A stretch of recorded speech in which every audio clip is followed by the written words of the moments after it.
మహిమాన్వితమైన గుప్తకాశీ క్షేత్ర విశేషాలేంటో మనమిప్పుడు చూద్దాం. ఉత్తర కాశీ క్షేత్రానికి దగ్గరలో గంగోత్రి అనే గ్రామం ఉన్నది.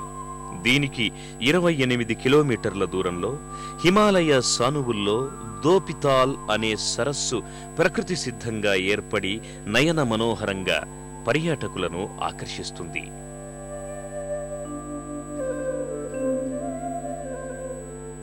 ఈ సరస్సు నుంచి ఒక మధుర జల ప్రవాహం పుట్టి గంగోత్రి దగ్గర భాగీరథిలో కలుస్తుంది.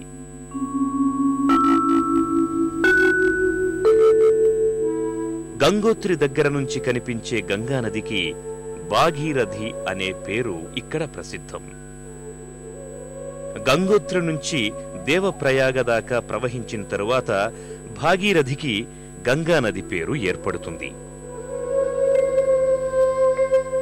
ఈ భాగీరథికి దోపితాల్ సరస్సు నుంచి జనించిన ప్రవాహానికి మధ్యలో గుప్త కాశీ క్షేత్రం వెలసి ఉన్నది.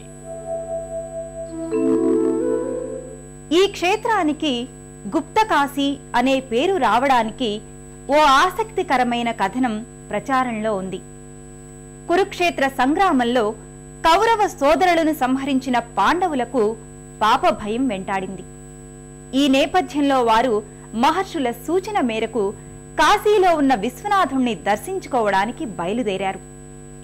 ఈ విషయాన్ని గ్రహించిన పరమేశ్వరుడు తత్పాప పీడనము తనకు సంప్రాప్తమవుతుందని భావించి అక్కడి నుంచి తరలి హిమగిరుల సానువులకు మరలాడు. ఈ విషయాన్ని గ్రహించిన పాండవులు కూడా నగరాజము వైపు తమ పయనాన్ని సాగించారు. పరమేశ్వరుడు రహస్యంగా గుప్తంగా ప్రస్తుత గుప్తకాశీ క్షేత్రంలో నిలిచి మహర్షుల చేత పూజలందుకున్నాడు. తిరిగి పాండవులు గుప్తకాశీకి రాగా పరమేశ్వరుడు లిప్తకాలం పాటు పాండవులకు దర్శన భాగ్యాన్ని అనుగ్రహించి తిరిగి కేదార్నాథ్కు వెళ్లిపోయాడు. అటు పిమ్మట మహర్షులు కాశీ విశ్వనాథుడు గుప్తంగా క్షేత్రంలో ఒక శివలింగాన్ని ప్రతిష్ఠించి అర్చనాదులు చేయడంతో ఈ క్షేత్రానికి గుప్తకాశీ అని పేరొచ్చింది.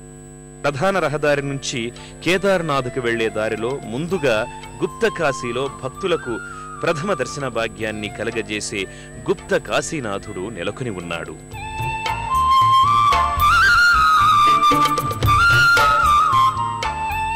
ఇక్కడున్న రమ్యమైన శివాలయ ప్రాంగణంలో 30 అడుగుల భవ్యమైన తీర్థకుండం నెలకొని ఉన్నది.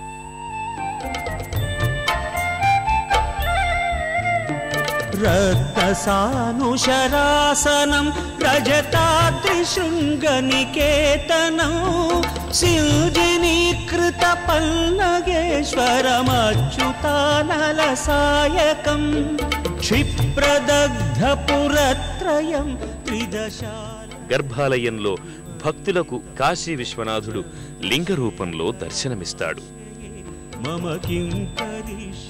కాశీ విశ్వనాథలింగానికి ముందు భాగంలో నందీశ్వరుడు కనిపిస్తాడు.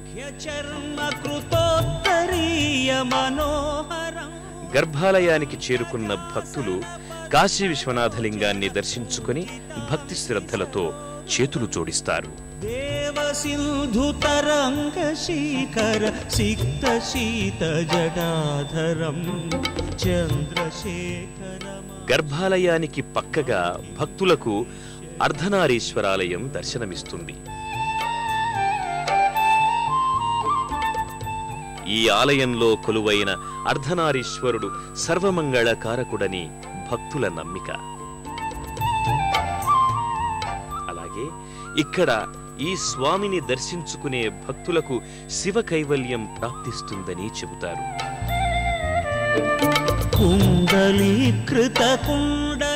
అర్ధనారీశ్వర స్వామి దర్శనం అఖిల పుణ్యప్రదాయకమని పురాణాలు చెబుతున్నాయి. విశేషమైన పౌరాణిక ప్రాశస్త్యమున్న ఉత్తర కాశీ, గుప్తకాశీ దివ్యక్షేత్రాల సందర్శనం బహుజన్మల పుణ్యఫలం. ప్రాప్తం ఉన్న వారికి మాత్రమే ఆయా క్షేత్రాల్లోని విశ్వనాథుడి దర్శనం కలుగుతుంది. సర్వే జనా సుఖినో భవంతు. కాశీ విశ్వనాథుడు దయామయుడు, కృపాళువు. తనను నమ్మిన వారిని అక్కున చేర్చుకునే ఆపద్బాంధవుడు. ఆ స్వామి కరుణా కటాక్ష వీక్షణాలు ఎల్లవేళలా అందరిపై ప్రసరించాలని కోరుకుంటూ మరో తీర్థయాత్రలో మరో క్షేత్ర సందర్శనంతో మళ్ళీ కలుసుకుందాం. అంతవరకు సెలవు మరి. నమస్కారం.